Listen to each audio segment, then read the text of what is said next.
ఏ బాటైనా పర్వాలేదంట, సమయంతో సాగటమే మన సింపుల్ సిద్ధాంతం.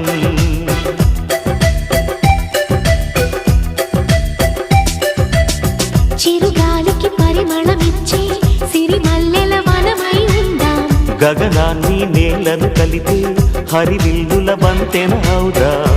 ఆనందం అంటే అర్థం మనమందా, ప్రతి పూట పాటై సాగే హుషారు సరిగమలో.